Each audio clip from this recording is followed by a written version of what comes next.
الحمدللہ رب العالمین والصلاة والسلام علی سید الاولین والآخرین اما بعد فاعوذ باللہ من الشیطان الرجیم بسم اللہ الرحمن الرحیم۔ ناظرین اکرام، جیسا کہ آپ سب کو معلوم ہے کہ اس وقت موجودہ جو صورتحال ہے کہ پوری دنیا جو ہے وہ اس وقت کرونا وائرس کی زد میں ہے، تو ہر شخص جو ہے وہ اپنی فہم و فراست کے مطابق جو ہے اس کے بارے میں آبزرویشنز دے رہا ہے۔ کوئی کہہ رہا ہے کہ یہ وائرس خود ساختہ ہے، کہ یہ کسی ملک نے دوسرے ملک کی جو ہے وہ معیشت کو تباہ کرنے کے لیے بنایا اور پھر اسے دنیا کے اندر پھیلایا، اور کوئی کہتا ہے کہ یہ اللہ تعالیٰ کی طرف سے عذاب ہے۔ میں کہتا ہوں کہ حقیقت کو سامنے رکھتے ہوئے، موجودہ بیک گراؤنڈ اور موجودہ صورتحال کو جو ہے وہ سامنے رکھتے ہوئے آپ دیکھیں تو آپ کو خود ہی جو ہے وہ رب ذوالجلال کی معیشت، اس کی حکمت نظر آ جائے گی کہ اصل حقیقت کیا ہے۔ آپ دیکھیں کہ چائنا کے اندر جو ہے وہ مسلمانوں پہ ظلم ہوا، تو انہوں نے مسلمانوں کو نماز پڑھنے تک کے لیے روکا، مسجد میں جانے سے روکا۔ ان کا قصور کیا تھا کہ وہ کلمہ پڑھتے ہیں، مسلمان ہیں، لیکن کرونا آیا اور کرونا نے آ کے جو ہے وہ ان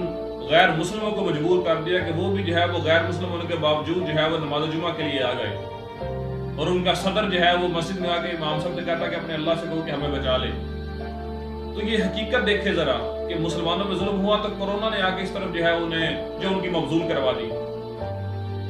یورپ کی مثال لے لیں، یورپ کے اندر جو ہے وہ بچیوں کے نقاب کرنے اور پردہ کرنے پر جو ہے پابندی لگائی گئی، لیکن کرونا آیا اور کرونا نے نہ صرف عورتوں کو بلکہ کافروں کے مردوں کو بھی نقاب یعنی ماسک پہنا دیے۔ اور سب سے بڑی بات پھر کہ کشمیر کے اندر اتنا ظلم ہوا اور ان کو لاک ڈاؤن اور کرفیو لگایا گیا، اور 57 اسلامی ملک جو ہے وہ مسلمان صرف خبریں دیکھنے کے علاوہ انہوں نے کچھ نہیں کیا۔ تو پھر ایسا ہی ہوا کہ کسی ایک ماں کی آہ پڑی، اور جس طرح کشمیر لاک ڈاؤن اور کرفیو کے اندر تھا، اسی طرح پوری دنیا جو ہے وہ لاک ڈاؤن کے اندر بند ہو گئی۔ تو اس لیے ان چیزوں کے پیچھے اللہ تعالیٰ کی حکمت کو سمجھنا چاہیے، اور اس کی جو مشیت ہے اس پہ غور کرنا چاہیے کہ رب ذوالجلال کا ہم سے تقاضا کیا ہے۔ اس لیے اس حقیقت کو سامنے رکھتے ہوئے اللہ تعالیٰ کی بارگاہ میں توبہ استغفار کریں، اور خدا را اپنے مسلمان بھی اپنے آپ کو پہچانے کہ غیر مسلموں کو اگر یہ حال ہے تو اللہ نے کرونا کے ذریعے ان کو بھی یہ دکھا دیا کہ اسلام کی حقانیت کیا ہے، اور غیر مسلم جو ہیں انہوں نے تو مانا، مسلمانوں کو بھی چاہیے کہ وہ اپنے آپ کو درست کر لیں۔ ہماری گراوٹ کا عالم یہ ہے کہ اگر ہمارے یہاں پہ ایک ماسک جو ہے وہ 5 روپے کا ملتا تھا، تو ہم نے کرونا آیا تو ہم نے ماسک 50 روپے میں سیل کرنا شروع کر دیا۔ یہ مسلمانیت ہے ہماری۔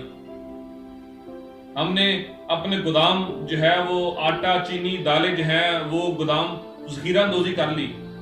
اور اس ذخیرہ اندوزی کر کے اسی گودام کی چھت پہ چڑھ کے اب ہم اذانیں دیتے ہیں کہ یا اللہ کرونا ختم ہو جائے۔ یہ مسلمانیت ہے۔ حضور نے تو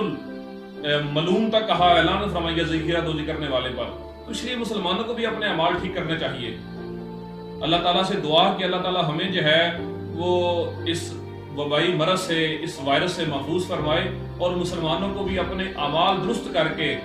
رب ذوالجلال کی بارگاہ سر وجود ہونے کی توفیق عطا فرمائے۔ وما علینا الا البلاغ۔